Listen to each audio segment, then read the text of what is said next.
Well, first off, thank you so much for tuning in. It's my first virtual conference, so we'll see how this goes. But given the theme of the conference this year, I really just wanted to give kind of a sociological overview of race that may be helpful for you all, as well as offer some tools that may be helpful as well. So first off, we're going to talk about what is race, how is race socially constructed, what is racism, talk a little bit about white fragility, and then I'll offer some additional resources as well. So, and I'm essentially going to do exactly what I do for my students, right? So I'm a sociology professor at Radford University, and when we start to talk about race, is the first thing I always ask them. I say, what is race? What are your preconceived notions about race? What kind of bias may you have about these things? How can we combat those assumptions and strive to be anti-racist? So if you want, think about this. Give you something to gnaw on throughout the presentation. If you want to write it down, that's fine too. We can come back in the Q&A. So I think it's really important to first talk about, in sociology, we always say that race is a social construction. And essentially what that means is that it was an idea, right? However, it caught on like wildfire, and it still has significant social meaning in today's time. But essentially, it was invented by white Europeans, and this served as a way to legitimize the system of slavery, right? So Carl Linnaeus's work was really the beginning of the scientific racism that we've seen over and over and over again, with folks being obsessed with trying to find some sort of scientific difference between races. And he developed this in 1735, and what it did was it essentially solidified the idea of a racial hierarchy that is still very much so pervasive in today's time. So you can see here the hierarchy that he created, and obviously he put the white Europeans at the top, of which he said they're vigorous, they're muscular, they're inventive, they're very smart. And then he put the African blacks at the bottom, in which he said they were sluggish, lazy, slow, and careless. And so even in today's time, the General Social Survey tells us that these stereotypes still very much so exist, and they're very pervasive in today's time as well.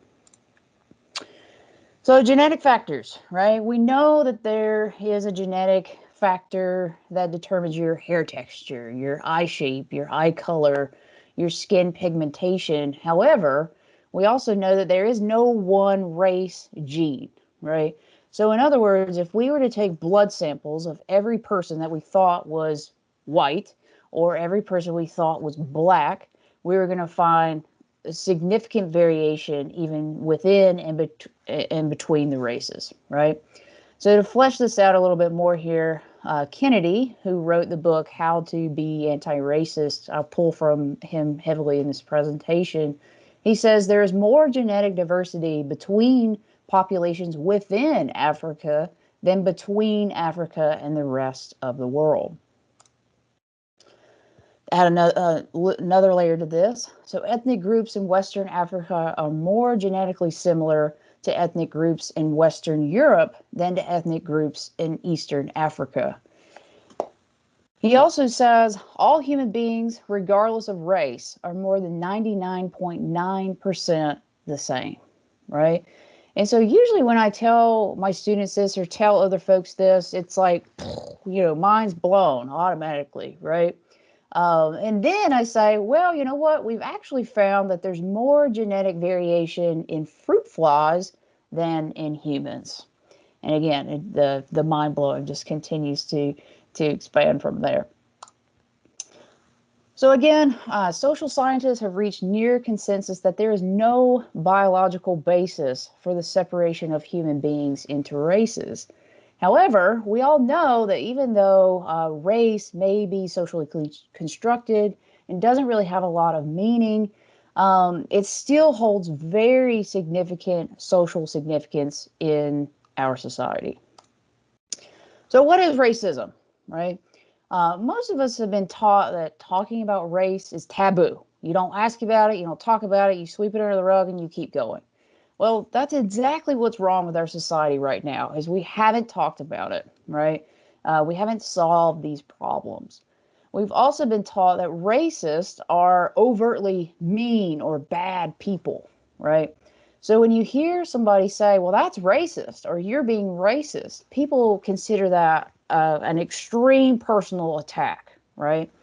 So you may also hear something like, he's not racist, he's a really good guy, right?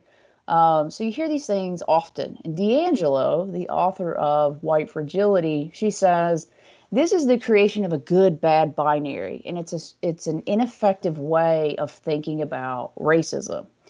Instead, we have to start to challenge ourselves to think of racism as a structure, right? It is how we have organized ourselves in our society, and it's been this way for literally centuries, right? And racism is deeply, deeply embedded in the fabric of our society. So I'm going to tie this to white supremacy. And some of you may be cringing at the thought of this, but I think it's really important. And I didn't think about this until I read White Fragility. And I learned so much after reading that book. There's some really salient ideas in there, which we could talk about more later.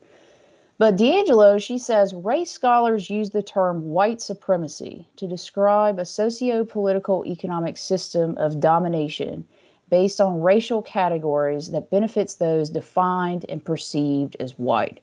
So this really encapsulates the idea of white privilege as well, which I'm not going to dive into very much in this presentation, but I'm happy to talk about it more in the Q&A. So what we have to do here is we really have to challenge ourselves to think beyond the individual. And we have to realize that white supremacy is really a collection of ideas valuing whites over non-whites. So some of you may be sitting there scratching your heads and thinking, I don't know about this. I don't know if we have a system of white supremacy. Of course, right? We've got the KKK and the alt-right and all those people, but I'm not a white supremacist, right? And this is part of the problem, is we have to divorce ourselves from that individualistic way of thinking. So I pulled this directly from White Fragility, and I'll pause just a second to let you read over this and see what you think about it.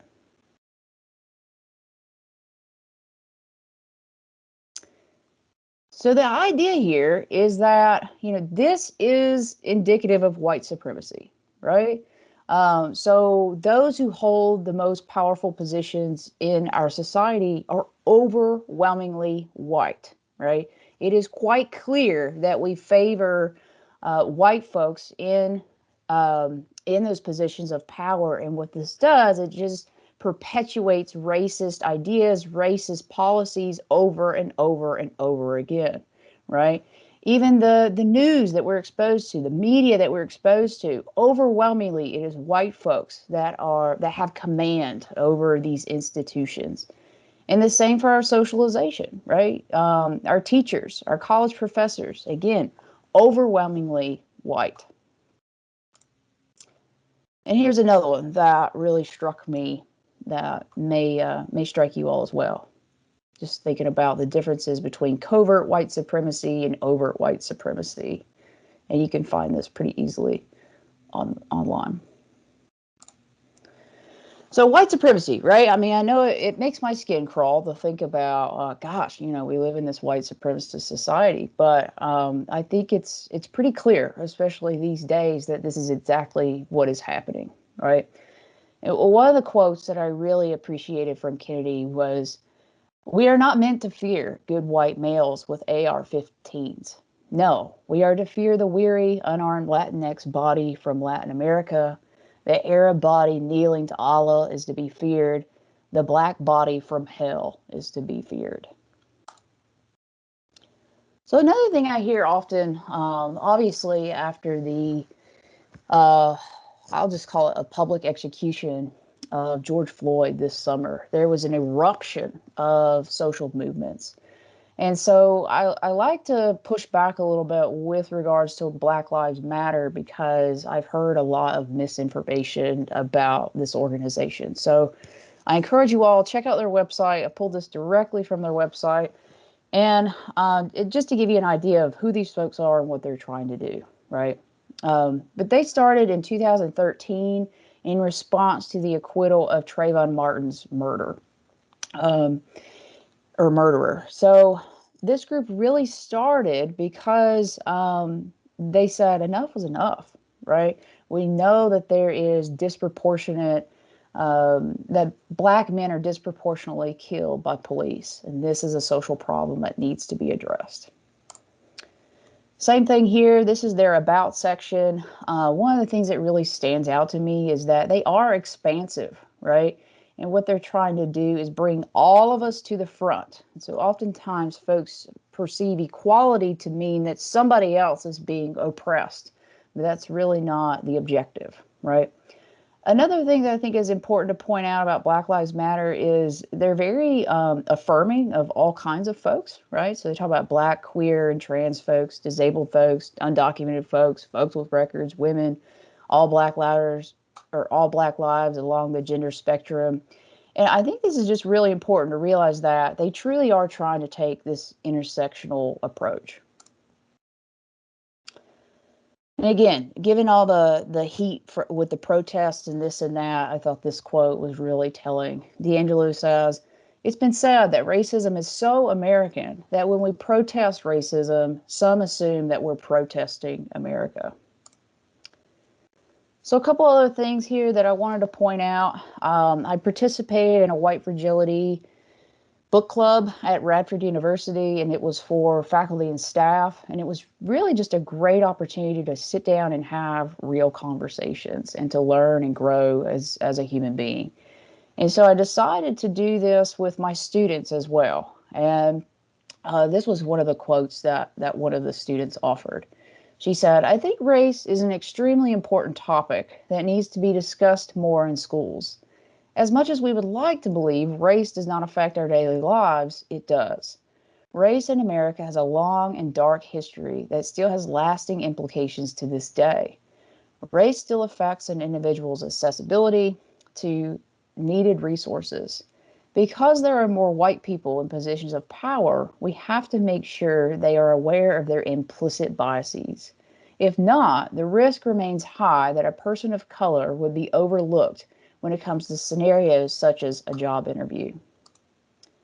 And another student who participated in the group said, "After reading White Fragility," and I didn't edit any of these, "I think what mostly changed my perspective on race is how little white people have had to consider about their own.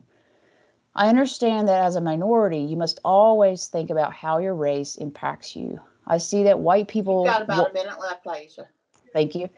"I see that white people won't consider how their race impacts them until their privilege doesn't work in their favor. I think it's important that students learn race so that they can better understand how to work in taking down social barriers that upholds racial divisions. I think that it gives a chance for students to see how race has and continues to be a major factor in their lives." So to wrap this all up, it takes daily effort to be truly anti-racist. We have to really think about how we are going to challenge these systems of oppression because they are quite pervasive in our society, from our politicians, our policies, down to individual actions. And we really have to question our own bias, and we have to speak up.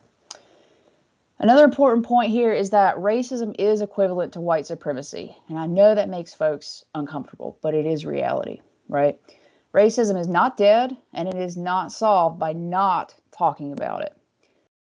Engaging in these anti-racist book clubs, such as White Fragility and How to Be an Anti-Racist, has really been super powerful for me. Even as a sociologist, I've learned an incredible amount, but also for our students. One of the connections I also wanted to make here was that poor white Appalachians have far more in common with communities of color than we realize, whether it's housing, clean water, struggling economies, environmental hazards. We find this in both poor white communities and poor African American communities. So I truly think that an intersectionality or an intersectional approach is the most powerful avenue for how we can kind of push this agenda forward. And last but not least, I wanted to say equality is not a zero-sum game, right? Just because we are striving for equality does not mean that others are to be oppressed in that. Thank you so much. I appreciate it.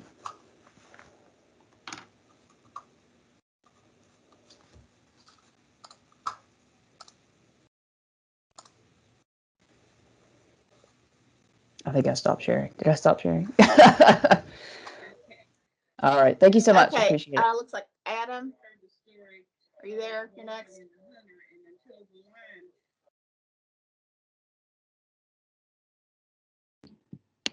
Yes, I'm here. You guys see my screen? Cool. Yep, you're good. All right, I'm gonna take off then. Hey, thank y'all for having us. ASA, thanks for putting on this virtual conference.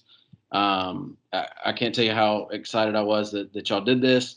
I would encourage you all to turn your cameras off and pretend like this is Mystery Science Theater 3000 and just have fun while I talk, because I think that's an advantage of this virtual world that we just need to take advantage of. So we're going to talk to y'all today a little bit about some work we do through a group that we have called the All Y'all Social Justice Collective. And we're going to do this quick because we really want this to be talking, so we don't want to take up all of our time just yakking at you. We want to yak with you at the end. So this is what we're going to do. We're going to very quickly introduce ourselves, kind of give you an overview of what we do with two goals, really. That one is just a simple task of connecting and seeing what other people are doing.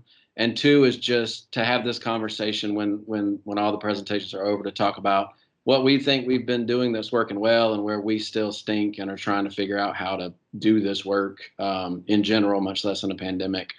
So please, first of all, just take this far from here's what we're getting right. You should do it. You should never do that with anything I say. But more of this is how we're trying. And then hopefully following all this, we'll have some conversations about how we can collaborate. So quick introductions. My name is Adam Jordan. I'm an associate professor of special education at the College of Charleston in South Carolina, not to be confused with West Virginia.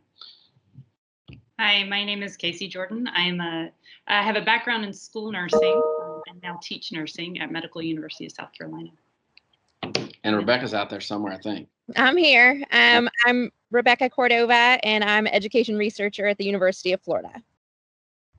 So this is what we do. So we have we're all, as you just heard, nerdy academics at one level. And while we appreciate that work, it's also, frankly, just not enough to be all that we do in terms of how we contribute to this work. So in 2017, we founded a group that is now a 501c3 nonprofit called the All Y'all Social Justice Collective.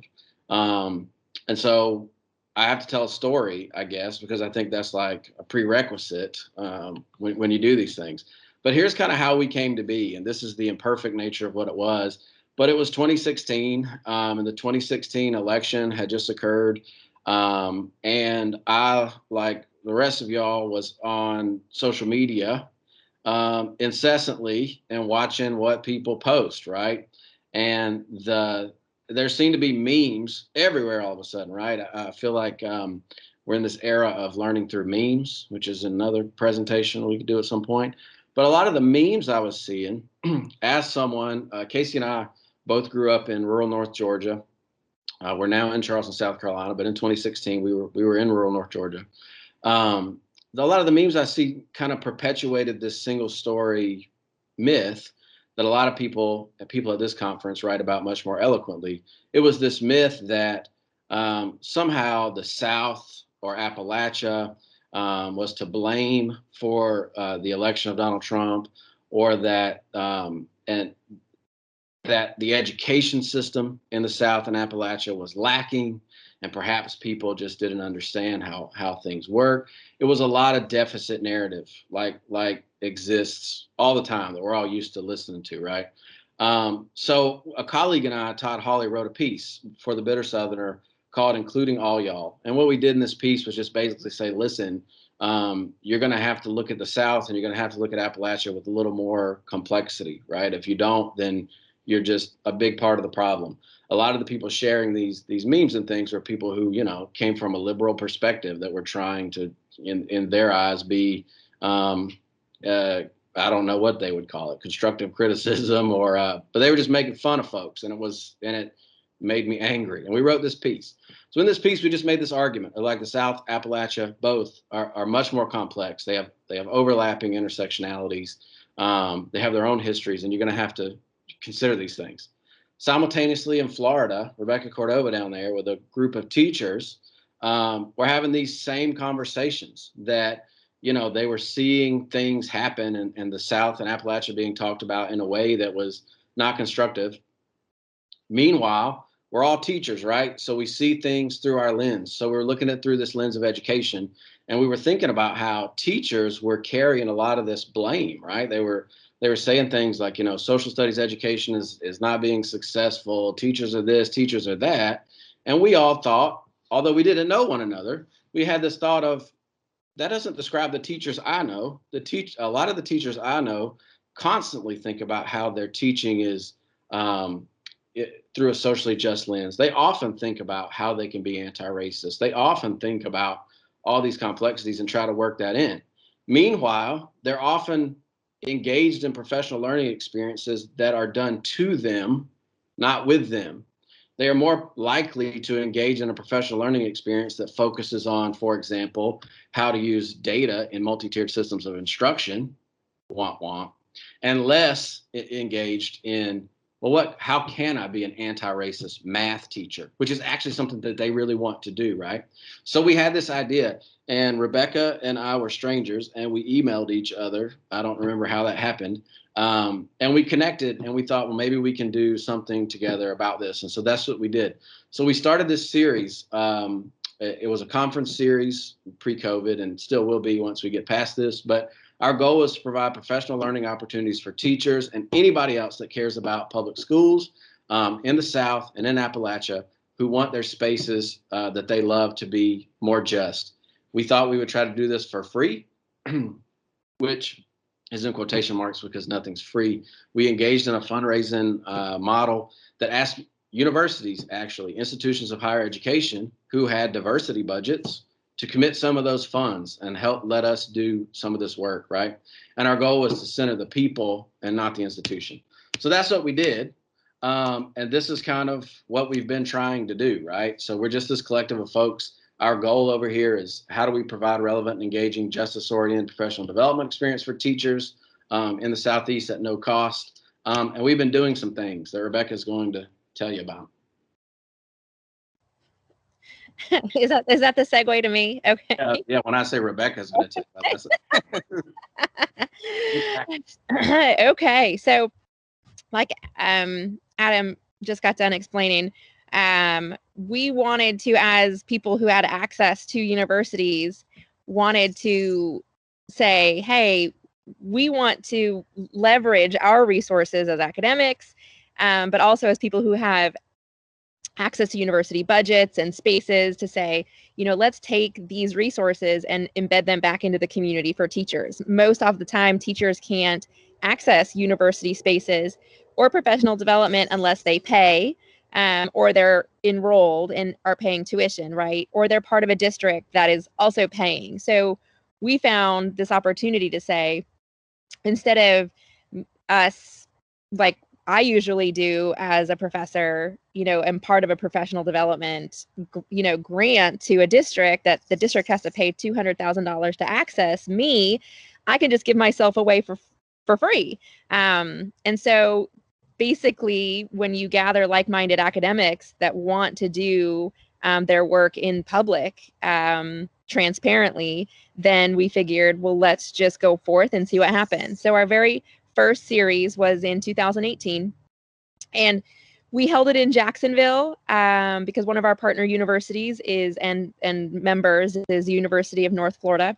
And although Adam likes to mess with me a lot and tries to say that Florida is not part of the South, I say if you are in North Florida, then you're part of the South. So University of North Florida is one of our partners, and they hosted our very first series in Jacksonville. And our keynote speaker there was Regina Bradley, an amazing professor. She focuses on hip hop in Atlanta and in the South. So she is just a brilliant person. And one of the reasons we chose her was because we wanted to say, you know, she's not an education professor. And we want to really have that be at the center of our work. It's not just about getting teachers together with other teachers and other education scholars, like a lot of our work is in the education discipline. We want education to be a lot more interdisciplinary. So we say, if you're a teacher in the South, you should know Regina Bradley, right? You should know her work, you should know who she is, and she's not an education professor, and she's not going to talk to you about standardized testing or any of that stuff. We moved from there in 2019. We wanted to, of course, as focusing on rural spaces, because that's another thing that education conferences get really wrong. They never go into rural spaces.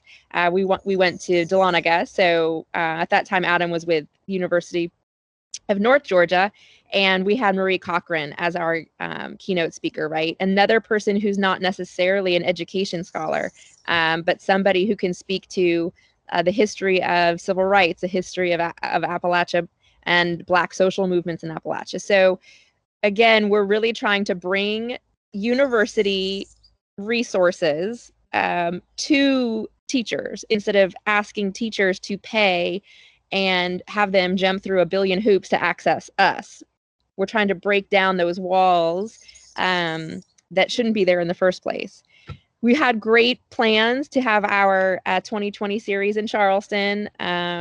Tons of great speakers lined up, tons of great experiences lined up, and of course, we decided to postpone it because of COVID, which made us very sad. But of course, we're glad we did, and we're not going to have one in 2021 either, because our priorities are keeping people safe as much as possible.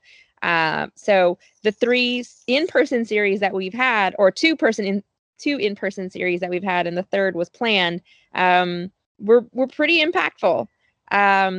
So right now we're really focused on the Down Yonder zine, which Adam kind of skipped forward, but I think he should talk about for a second before we show some pictures. Yeah, sure. I was just trying to save time. I'm trying to do the speed present here. But yeah, so in 2021, we decided we still need to connect with folks. So we've put together, we put a call out. A lot of people responded, and we're going to put together a zine that kind of shows the resistance in the age of COVID. We're calling it the persistence of the rural South. And we're pretty excited. It's a lot of people telling their stories in rural spaces of how they've persisted through all this. So we're excited. Here's some pictures from 2019. So just basically, our rationale is that teachers and schools are vital parts of the community. In the pandemic, we've watched them literally provide sustenance to people, right? Schools are also hubs of health, and we need them. And with that. Yeah, so one of the things that I think is really exciting about the All Y'all idea and the initiatives that have taken place so far is the opportunity through this to welcome diverse professions and individual experiences. So my own experience as a school nurse, I know I experienced, and I know that this is in the scientific literature as well, that when professions come into school environments, sometimes it can be hard to feel like you're engaging in the school community. So for example, school nurses often feel like they're operating in a silo. And I think that same experience exists in a multitude of professions and different types of experiences. So I think one of the most exciting outcomes about All Y'all to share is the experiences that people have had in finding belongingness in the idea of the educational community and making connections. And hopefully, as we try to keep our attention on, student outcomes and experiences, front and center, but these connections we make through these interprofessional efforts also have been a really positive, reports of really positive things. So, as we, just hope to continue to promote feelings of belonging among all the professionals through these collaborative, conversations and learning together.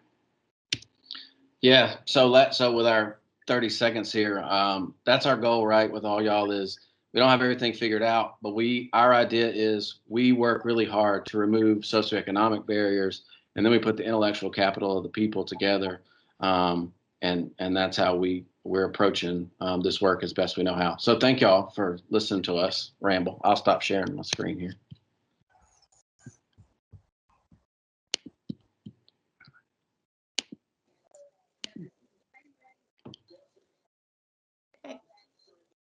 Nathan, are you ready?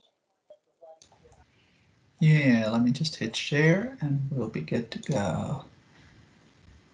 Hold on, what's it doing?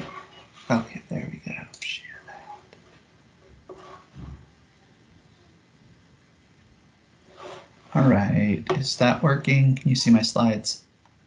Yes. Yes. All right, awesome. All right, so I'm gonna oops, get on the right screen. All right, so I'm going to talk about an event we held not this January, but the previous one, called Amplifying Unheard Voices.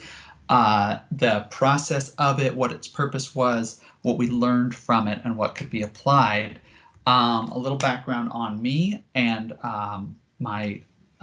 they're not able to present today. I'll tell you why in a sec. I'm Nathaniel Porter. I work in the Virginia Tech University Libraries. I'm an adopted Southerner, originally hailing from Seattle by way of Minnesota and Pennsylvania, but I'm happy to be where I am. I work as a social science data consultant and data education coordinator in the libraries, meaning I help a lot of people with data. Pretty wide background. My colleague, H. Smith, I use he, him pronouns, they use they, them. They were an MA student in counselor education at the time of this and graduated in spring 2020 and they are now a mental health advocate and licensed counselor, and particularly for LGBT mental health, which is a great need in our area. So Amplifying Unheard Voices began as an experiment. We got lucky and got a GA, which doesn't always happen in the libraries. And we wanted to design and implement some kind of data equity and justice related project that involved a lot of collaboration. We wanted to focus on people experiencing marginalization, how we could empower people, particularly research subjects from these groups who often sort of become the objects rather than the subjects of their research, and provide some value to them. So those were the key sort of assumptions and goals we went in with. And so I worked with H and other people from our libraries. We came to early decisions. We wanted it to be focused on qualitative data with community-based research methods. I know that's a really, really wide category. And focus on local, less visible populations in our area, thus the amplifying unheard voices piece of it. So we built this model that I'm just going to jump right into that was sort of a we called it double flipped symposium. So a standard academic symposium, this one we're in the middle of may be less like this than others because of the audience, but a standard academic symposium focuses on research that mobilizes formal expertise about a community, refining by inviting your peers, other academics to evaluate data and conclusions, and building this agenda with and for researchers. Our community-based symposium model instead focused first on listening to the informal expertise in our local community, especially the invisible ones, partnering with those community members and others to develop ideas and research, and harnessing expertise of academics in collaboration with the community members for change. So here's just a quick chart. So who decides what the questions of the symposium are? In our model, we just asked around in places we thought we might find people like who could sort of talk and share their story and lead some discussion about communities that are generally invisible in our area. And I'll tell you more about those people in a sec. And then we let those people help guide the format We made sure and paid them well, so everybody got paid not only for their time putting together speeches, but also for follow-up, working with the community. We decided to treat them as experts in their own experience, and we had to get grants to do that, of course, but it was an important piece that we built in. So our first community partner, we had 4, Hannah Martin, what is former U.S. Navy helicopter mechanic, who, along with her wife and son, are farmers in rural Southwest Virginia, where there are not a lot of LGBT representation. Vicki Ferguson is a Monacan Indian steward, cultural steward, as well as an indigenous garden that brings together many tribes and heritage crops and things on our campus. Chris Alderman is a recovering substance user who works with peer groups. And Taifa Abu Samra was a Syrian refugee who immigrated to the US. He's Muslim, he's a community college student. So you can see how all of these people experience intersectional marginalization in some ways. So they were invited to bring us into the discussion of what being a part of our community as an academic institution means. And then we invited, instead of a keynote speaker, a keynote listener, who is Julia Dinsmore. She is not from Appalachia. She's from Minnesota. She's known as the poet of the poem, My Name Is Not Those People. And her job was to come in and help everyone hear each other and sort of be a facilitator for the sessions. And we didn't give a really structured role, and it was an exploration process for all of us. We put together this sort of day-long event, and this is really dry on the slide. But essentially, we started the day with a welcome, tribal land statement, and so on, and then introduced the speakers and let them share their stories in whatever way they wanted, those 4 community speakers, with some invitations and commentary from our keynote listener. We had lunch together, we broke bread together. Everyone, the speakers, the audience, which was academics and local community members. And then in the afternoon, we hosted world cafes and classrooms where you could sort of choose the person whose story resonated with you and you wanted to connect with and think about how we can build collaboration on this. If you're not familiar with World Cafe, it's a formal method to curate conversation aimed toward change. You begin with people seated at round tables, usually in a room with a prompt. They have a discussion, and then every so often you change and people rotate in different directions so that you have a different group of people, but the same or similar questions each time, and somebody stays there. So over time, what you find with the World Cafe is that a sort of informal consensus builds around certain key ideas and topics that keep coming up and emerge. So what do the results look like? Well, we've got, I'll share the link to this presentation in the chat afterwards, but I'll give, this one's really easy to see, an example of what one of the 4 World Cafes came up with. This was Chris's, so focused on drug and alcohol recovery. And all of them, you see these big issues, lots of arrows connecting things, talking about different goals. And those goals that came up, ideas, you know, in this one, I'm trying to look, I forget where the specific ideas come up, but, you know, everything from transportation to school resources. And we're talking about drug and alcohol recovery. These are things that are not always connected to that, the same way that, for example, in the conversation with Vicki, the idea of workshops on getting grants aimed at people in marginalized groups like Indigenous people so that they can develop their own communities rather than having others from outside come in. So we took the questions from those World Cafes, those pictures, basically, along with feedback from a post-event survey. Our goal was that the speakers would become lead researchers in some kind of community project or research, with academics coming along as the collaborators. We tried to organize and provide tools for that. This was right at the beginning of COVID, so this became a challenge.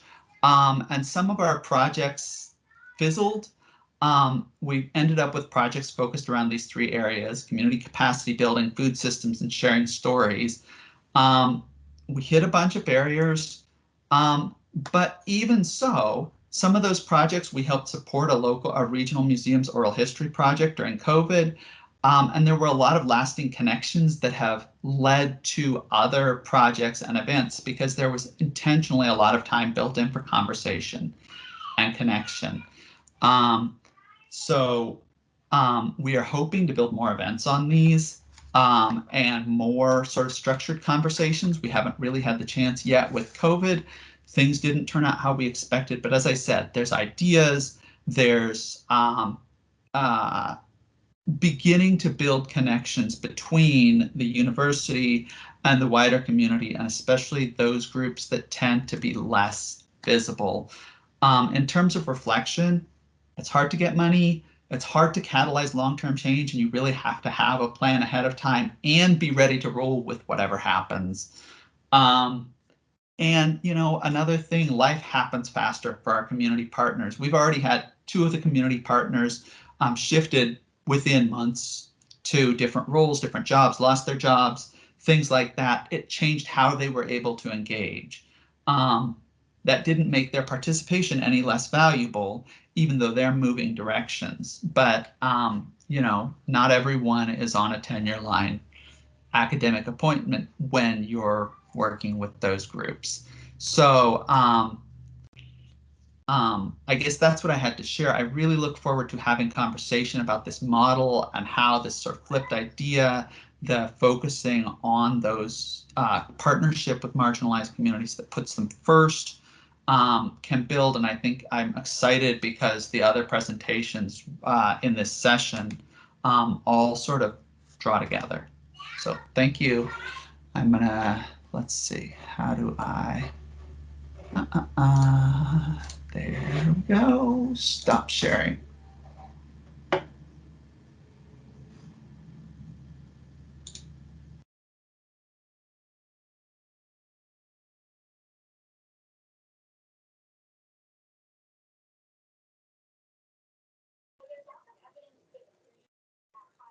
Okay, Nathan, are you done?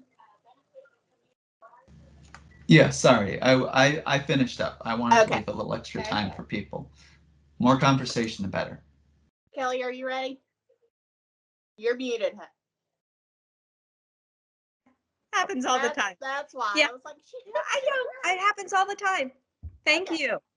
Yeah. First, again, thank you, Appalachian Studies Association. I just want to say something very quickly, is that typically, and I'm so glad that I go at the end of all these marvelous presentations because you guys have all touched on something that's near and dear to my heart, that I hope you'll hear some of what you're talking about in this piece that I'm going to be reading to you. My background is I'm a communication professor. I specialize in intersection of place, race, health, and gender. However, what I've been moving to as I go into other research projects is I've actually been, the last few years, exploring narrative and personal narrative to uncover, and something that Aisha already talked about, to uncover biases that might cloud projects. And so the piece that I'm reading from today, and I am going to be reading from it because I need to stay on track. I don't have my PowerPoint and social science findings to keep me on track. So I'm going to read this to you. So the piece is called White Space. It's an in progress piece, and it's part of a larger project. We're stuffed in a bleak room on top of a floor of an old building of the college campus in southern Appalachia. Weak light comes through the huge windows, turning the classroom tombstone gray, a shade that stains the soul. One broken Venetian blind sags to the left, looking as listless as my students. No one wants to be here in business and professional communication class. No one wants to learn about writing memos, letters, and reports. That's what their glassy eyes tell me. Use the white space to frame your messages, I urge my undergraduate students. Undaunted, I'll hound them, teaching them about active white space. Now, active white space in documents, you've seen it. It's these huge blocks of negative space that really draw attention to a message. It screams attention, this is important. There's also passive white space. This is a subtler type. We're talking about the unnoticed spaces between small objects, like negative areas between words in a sentence. My own discovery of white space began in the 1980s in Western North Carolina. A mediocre student for much of my life, I floated aimlessly through my primary and secondary education. Grudgingly, I went to the state university that sat at the foot of our hilly neighborhood. Though my father had a PhD and my mother had a master's degree, I dreaded college, equating the pursuit of higher education with the bludgeoning of my dreams with thick textbooks and smothering them with bulky papers. You would be good in public relations, Dad had suggested to me in a major in the department where he taught. Maybe he wanted to keep an eye on me. Maybe my directionless life stirred up fears and worries in him. For whatever reason, he advised me, and I took that advice, choosing my major with about as much care as I would a packet of toilet paper in a crowded grocery store. In the end, though, studying public relations introduced me to white space. And when that happened, I started recognizing the messages that had been in front of me all along. To talk about my education in white space, I must go back to when I was 10 years old. I had the biggest crush on John Amos. Don't know him? Look him up. He's beautiful, smart, intelligent. Anyway, I digress. By the way, notice how he has that role in Coming to America too. So my boyfriend's back. I fell in love with John Amos when watching him as the father in Good Times. A short, pudgy white girl I used to be, I got used to being overlooked. But at night, tucked in my bedroom, I had the best boyfriend, John. For a spell, I practiced kissing him before falling asleep and expertly mouthing my pillow. I'm so glad this is recorded, by the way. My love took a hit when his character died in 1976. Devastated, I cried, tears pouring snot too, my pillow unkissed for a time. His role as the older Kunta Kinte in 1977's Roots resurrected my love, though, as I lapped up every minute of the 8-part television miniseries, thirsty for his appearance. And this brings me back to the topic of white space, which isn't always white, it's simply blank. Until Roots, that was how my education about slavery was, blank. I'm sure there was a section in my history textbook, maybe a paragraph or two, but I remember nothing, not a word about it from my all-white teachers in my predominantly white schools. And as I would later learn, the Jim Crow era and its aftermath had been erased from discussion, much like what Aisha talked about earlier. And I know my students know very little about Jim Crow and the history of white supremacy in the nation. Because of John Amos, though, I began to look at the world and its hidden messages with clearer eyes. White space is everywhere. It's the open area margins, the indentation of paragraph, the emptiness between columns. In short, white space stresses critical points or offers readers brief respites on their journey through a long, winding message. If used well, and this is key, folks, if used well, the open areas help recipients gobble up and digest messages without noticing what's happening to them. The same applies to capital white space. I came of age in Southern Appalachia, surrounded by capital W white space that directed my attention to and away from certain histories, stories, persons, and truths. I think of the blank spots in my youth that were so imperceptible that I overlooked them. Kids filled the cracks and crevices and lines of my childhood neighborhood. Well, they were everywhere, zipping along black pavement on our bikes, tearing on stubby legs in the surrounding woods. We held clandestine meetings in playhouses that were strewn all throughout the neighborhood. And of course, what we didn't know is that we were learning culture all along, what Kendi talks about, again, what Aisha touched on. But the white spaces, capital white spaces in my youth hit a big truth for me in plain sight. Our mountain community had been shaped by elements over time. And I'm talking about more than the wind and rains shaping the Appalachian mountain range. Though geographically evident in my neighborhood, overt messages about segregation and redlining had been effectively eroded from the linguistic landscape of my youth. In fact, I wouldn't learn anything about redlining until my 30s, folks, when I held my first tenure track teaching position at a state university in Georgia. And once I learned about it, I viewed my hometown differently.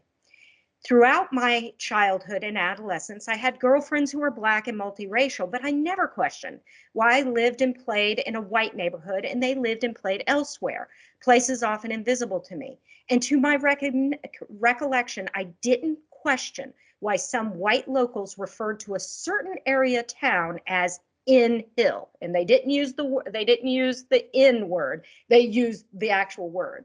A narrow geographical location where several families who are Black live, an area removed from me and I from it. So when Roots, back to John Amos and Roots, when that ended in January of 1977, I shut off the TV and I shut out the topics of slavery, racism, and white nationalism and white supremacy. My girlhood crush for John Amos lingered longer than the lessons the author Alex Haley had tried to pass along to me. Because of the capital W white space in my youth, I got exposed to all sorts of messages about race and racism, many of them so subtle I'm still uncovering them. Not all were easily overlooked. Quote, Blacks don't bathe, that's why they smell. Johnny, I'll call him, had hollered these words to me over the screaming engine of a sports car. Stuffed in a back seat that smelled of cigarettes, I watched Johnny, studying him in that curious and wary way prepubescent girls sometimes study adolescent boys. His back to me, he latched on a steering wheel and drove down the steep road that connected our neighborhood to the university and town below. When I climbed into his hot rod, I had no idea I was going to get one of my earliest lessons about active capital W white space that enabled my learning about race. In that short yet potent interaction, I learned 3 lessons as a child. Lesson 1. When whites are alone, blunt messages can get relayed about people who are Black and brown, absent of those awkward pauses and muffled whispers. Lesson 2, Black people are objects of unguarded commentary. They're to be defined, discussed, and even judged by the ugliest, or by the youngest, angriest, and least successful white authors of racial messaging. Frankly, Johnny had mesmerized me. He seemed otherworldly. He lived on top of a hill on an undulating property close to my house. He cranked AC/DC and warehoused an impressive collection of porn mags in his gloomy bedroom. Above all, he appeared perpetually pissed off. Long dark hair, a snarl disfiguring his face, Johnny drove southern mountain roads with the same kind of fury he lived life. And here's the third lesson I took away from that car ride. White space compelled me to repeatedly blind and deafen myself to messages saturating my environment. When those techniques didn't work, I had to perform a kind of interactional lobotomy until I forgot what had been said. But growing up, a Southern white female equipped me for that.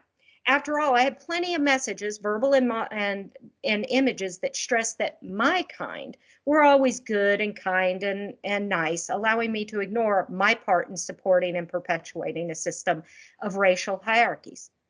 During much of my youth, I could faithfully watch Good Times and Roots. I could have close friends of varying races and nationalities.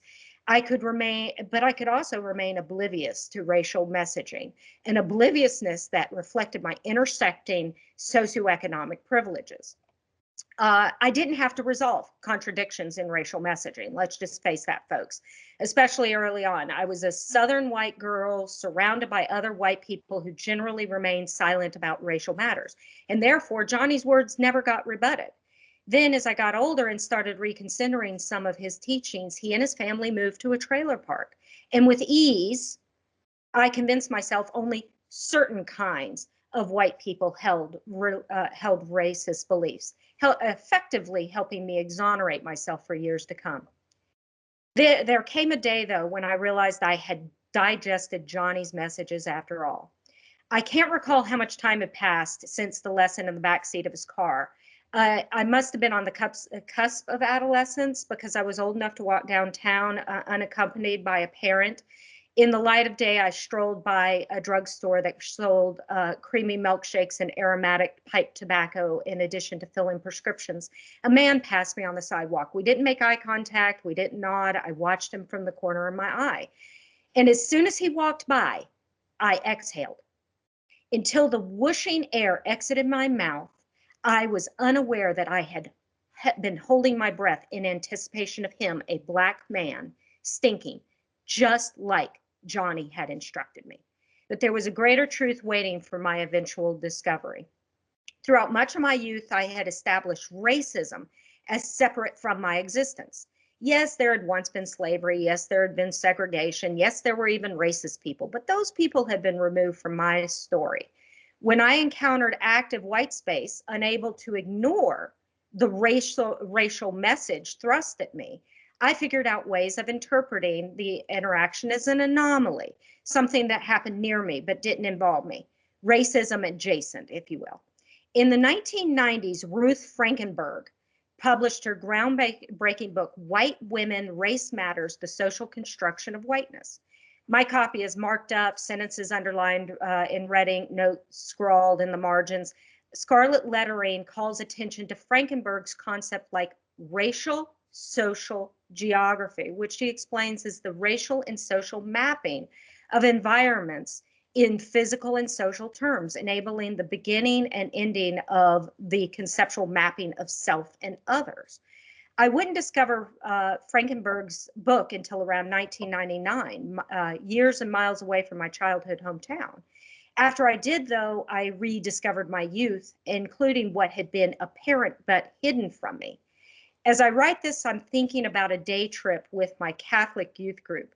We packed up the bus full, all white kids, as I recall, not that I consciously noted whiteness back then. What I noticed was him, this lanky, pasty boy that made me throb with sweet infatuation from nearly the moment I climbed aboard. We were heading off the mountain to Carowinds, some of you know, the amusement park in the big city of Charlotte, North Carolina, and I spent almost the entire time swooning for this boy. I'll call him Todd. When we reached Carowinds, much to my delight, Todd and I peeled off from the group. With each step I took on the hot asphalt, my body sizzled, my crush intensifying. It dawned on me that he might feel the same. We spent the entire day tearing around, zipping from coaster to coaster, white lightning, easily my favorite. At one point, we even dressed up in period garb and had one of those old-timey photos taken. I kept the photo for years, my smile broad, eyes sparkling. Black people need to be sent back to Africa. Todd offered breezily at some point, interrupting our awkward flirtations. There hadn't been a hitch in his voice. No pauses to indicate hesitation, as if he were so confident in his message that he shrank the passive white space before and after each word.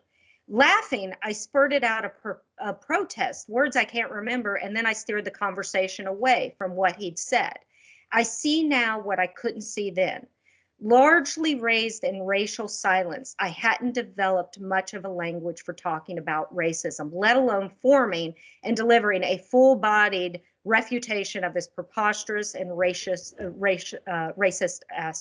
assertion.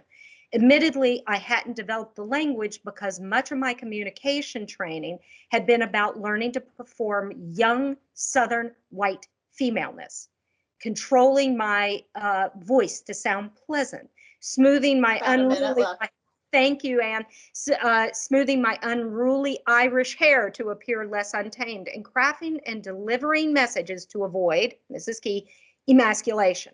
Barely a teen, I'd already developed an acuity for when and how to employ passive white space. For example, I inserted a section break in conversations to distract from blatantly racist communication, redirecting to more socially acceptable content.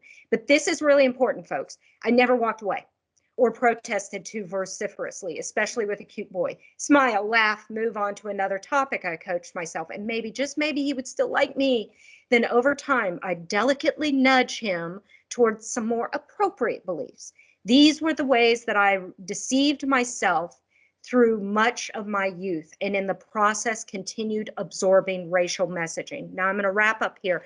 The essay goes on longer, but what I go through is I talk about at the end this conclusion that we have to become mindful about how lowercase white space is used as well as uppercase white space is used, because it operates unconsciously.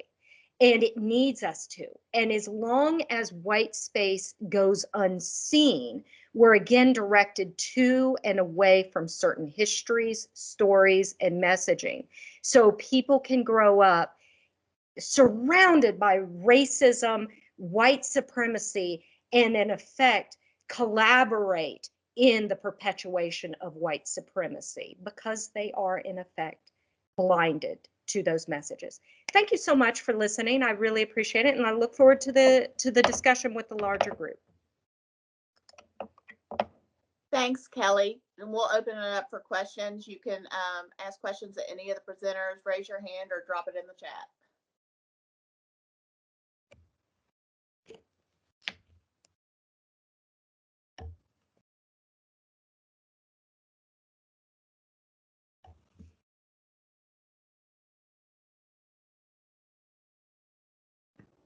Are we Do we using have any hand questions? feature? Mina, do you have a question? I do. Sorry, I wasn't sure if we were using the raise hand feature. So first off, thank you all so much for sharing your accounts. It is emboldening, and I'm so happy to hear from you. Thank you. I have many thoughts, but the first one that I had to digest a little bit. Nathaniel, I was interested in the keynote listener role. I've never heard of a position like that. And I know you said that you had not put a lot of constraints on what that role would be. And I was wondering how that role ended up developing in practice, if you found any goals and benefits of that maybe I could steal from you. Yeah, this was really fun. It was very helpful that we had someone who is like wickedly funny and quick on her feet and talking about and with people in all situations. But the keynote listener role, it started because we were like really trying to lean hard into this idea of flipping the academic conference. So what is the opposite of a keynote speaker? Well, it's a keynote listener. But how it evolved, Julia sort of ended up becoming almost an MC, but an MC with a sensitive ear for sort of calling out. And I mean, we had some fun. She would do snaps and things when there were points coming up and as people were speaking to keep it from being so stoic and stolid, but also sort of in between, sort of just a little quick comment, maybe a chance to open it up to the audience. In preparation, just to sort of keep people's minds sort of like keep us from getting stuck. We hear something, we're like going over in our heads, especially I've got ADHD really severely, so like I get lost in my own land and I'm off. So having someone to bring us back, I think, was really valuable, and somebody who's experienced that, not your colleague down the hall.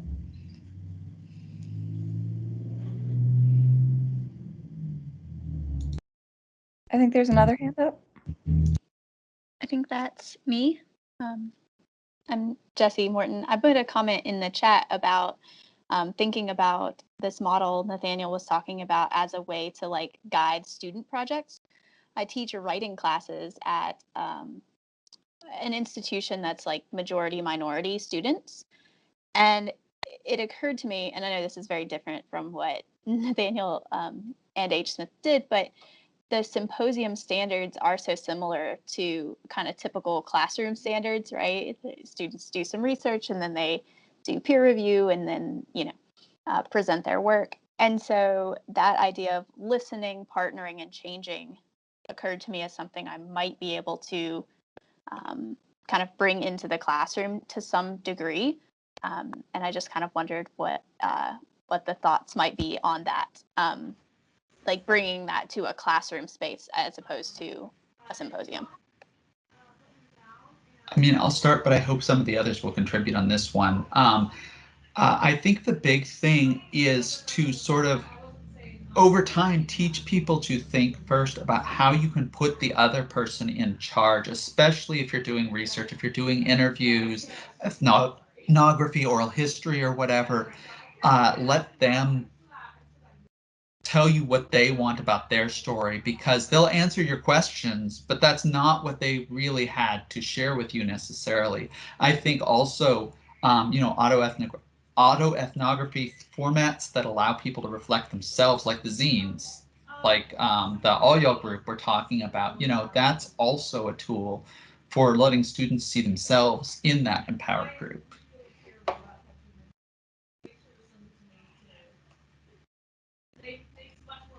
Hopefully some of the others can jump in on this too, because I think it's sort of a theme.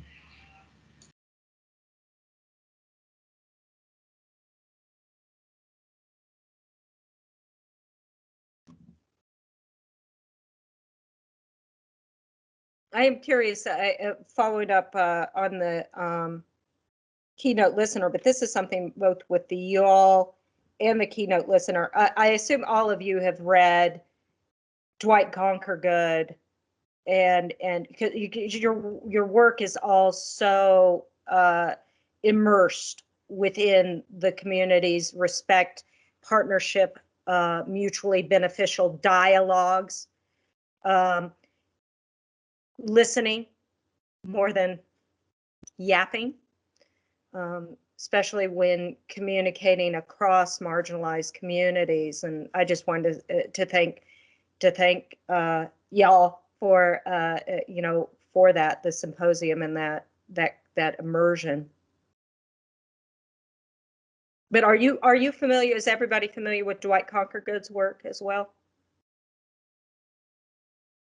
Read it. It's some older work, but it's performance studies where he would go into cultures and use their language, draw on their language, but it was about partnerships, not talking down.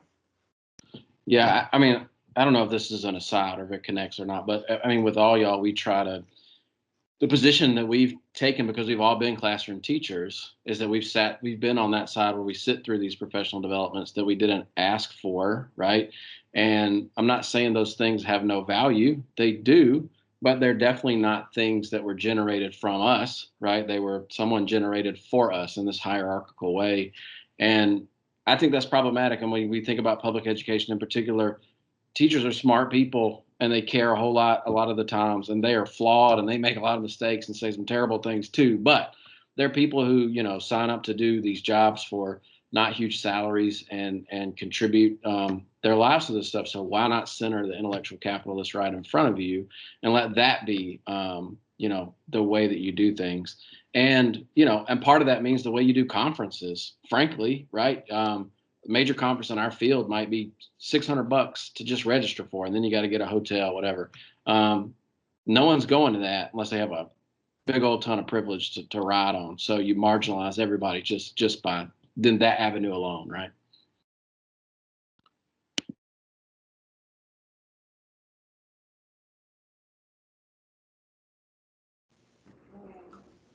I don't want to over occupy time, especially if there's more to answer. But in your answers, I'm discovering that there's kind of a theme on finding new ways to connect people, like with the keynote listener, or I remember in the y'all portion of this, there was a phrase about learning through memes that really stuck out to me and like larger conversations. And since, we have such a panel of educators, I was wondering if there are other creative ways that maybe you found to do this. I know, especially like when trying to teach about race and anti-racism and call people in, it can be probably interesting also being like very white perceived. And so I imagine like you have to get creative. Is there something that maybe you could speak to on that topic? I'm just curious about what else we might have found along the way. I'll chime in here since I haven't added anything in the Q&A section yet. I start with just talking about my personal experiences. I say, look, I grew up in Mount Airy, North Carolina, and I had a Confederate flag on my wall as a teenager, right? This is who I was. And I talk about how like I didn't understand what that meant at the time. And it took, trying to figure out or just learning more about race over time. And one of you said something, I can't remember which of the presenters it was, but that I ask my students all the time, I say, when's the first time you've heard that race is a social construction? And most often, the first time they heard it was in my class as a college student, right? And so I use that, my personal experiences, and I say, look, I have changed drastically in my lifetime. And I think that is where we have to come from, is do your own soul searching first, and then just come to the table, and being vulnerable with folks really goes a long way. I want to add to something that Aisha did, and thank you for that. Sarah, I do in my intercultural class, which takes an intersectional and a personal narrative approach, and Aisha just touched on it. I have found, having taught interracial communication in the South and in Appalachia since the early 90s, and I'd love to talk with you about it, Aisha, because boy, it was interesting watching the used to the reactions being very defensive. Now I just really there's a lot of openness. And I teach to largely white rural populations.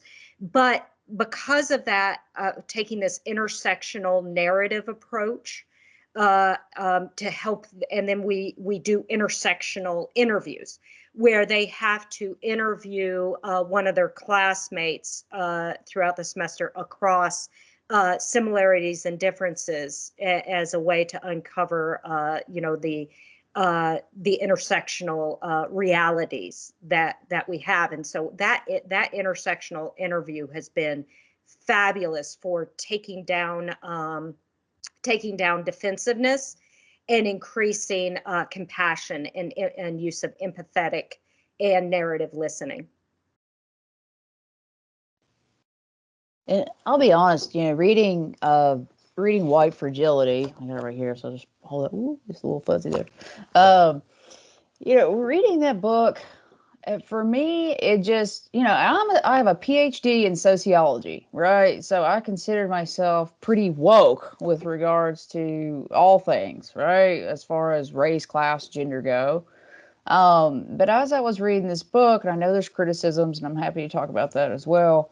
But for me, I was like, crap, I'm racist. We're all racist, right? Like, it was really a big eye-opening moment for me to realize that we are all racist because we are all deeply embedded in this system. This is how our American society has been constructed, and we have to get real with that, right? Well, and I think Kendi talks about this, but then also it's Jennifer Ebenhart in her book Bias. But this is that racial, the Harvard implicit bias research that's been going on for decades, is that, and what I try to highlight in my work is that, guys, these messages are designed to be invisible.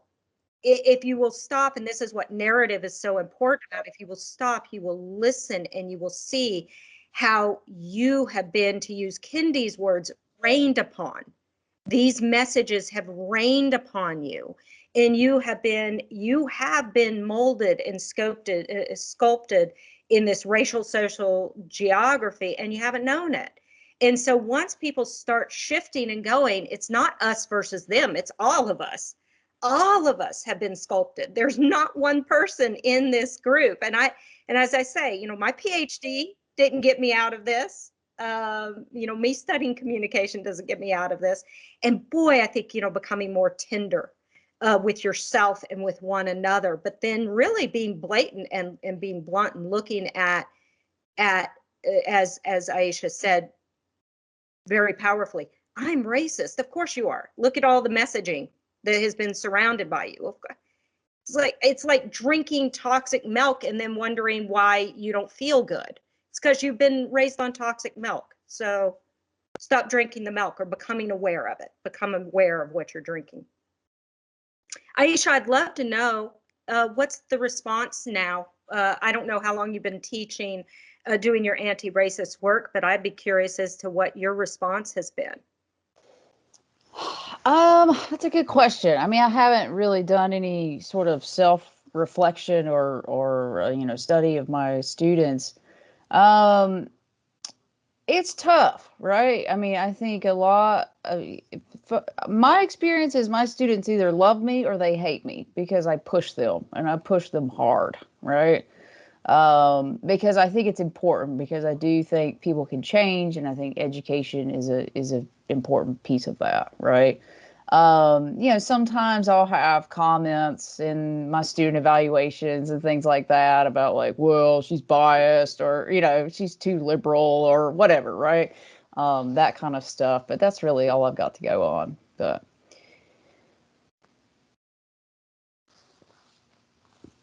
I don't know if y'all want me to answer this. I saw a couple folks asked about the criticisms of white fragility.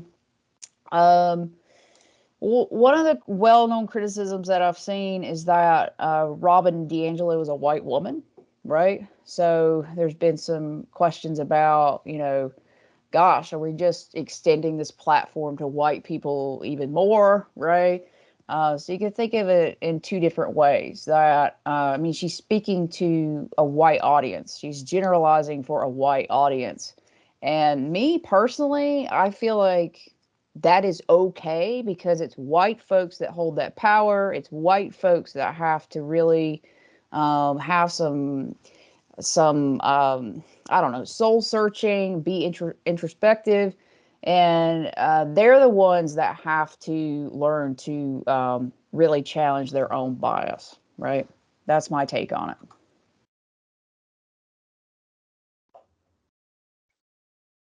it. I think there's a raised hand. Elena? Yeah, I don't know. Like, I've literally never used Teams before, so there are too many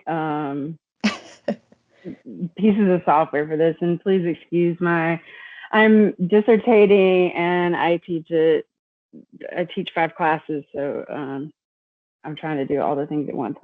Bless your heart. A couple of things. I mean, one is that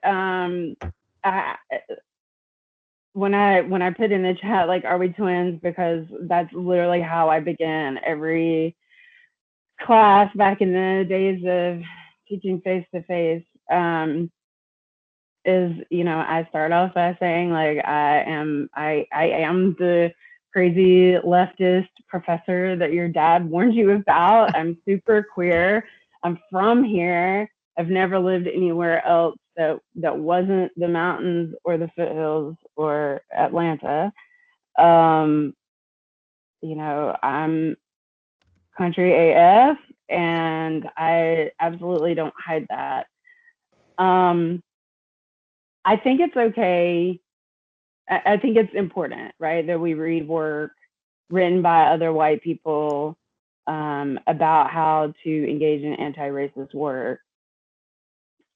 My issue and the criticisms of, people like, Dr. Tressie McCollum and, a number of other people who, by the way, is also a hillbilly, is that there is the same work with the same advice or,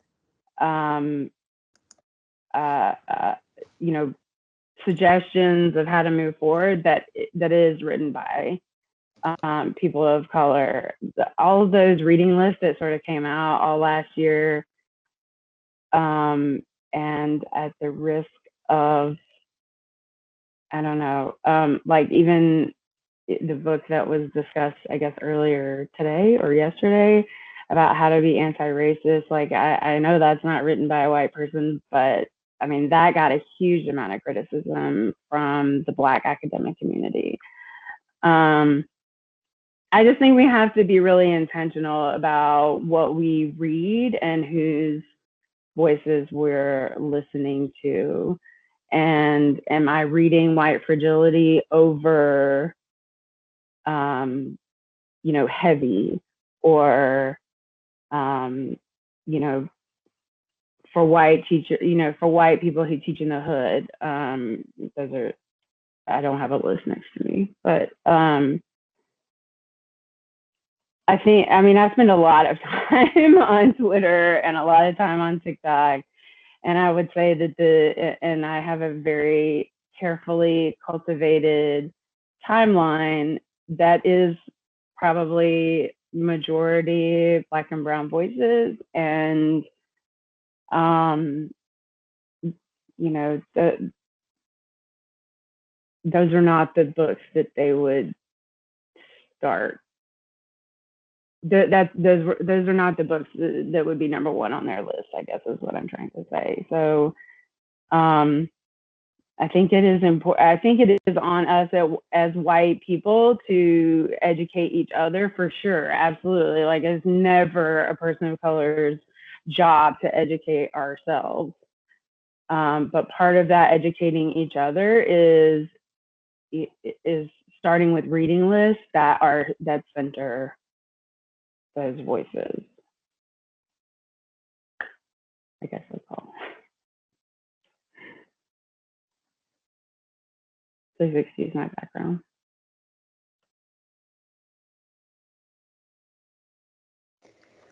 I think it's an important point, Elena. And, you know, I think, again, I think all of us are kind of saying that we do need to center minority voices, and white people need to learn to listen and shut their mouths, right?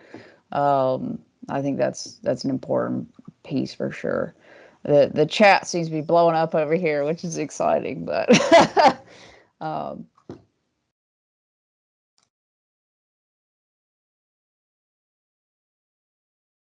Yeah, I think it's really exciting that with this panel, there are so many conversations that we want to have in like limited time. Thank you so much for like navigating with us.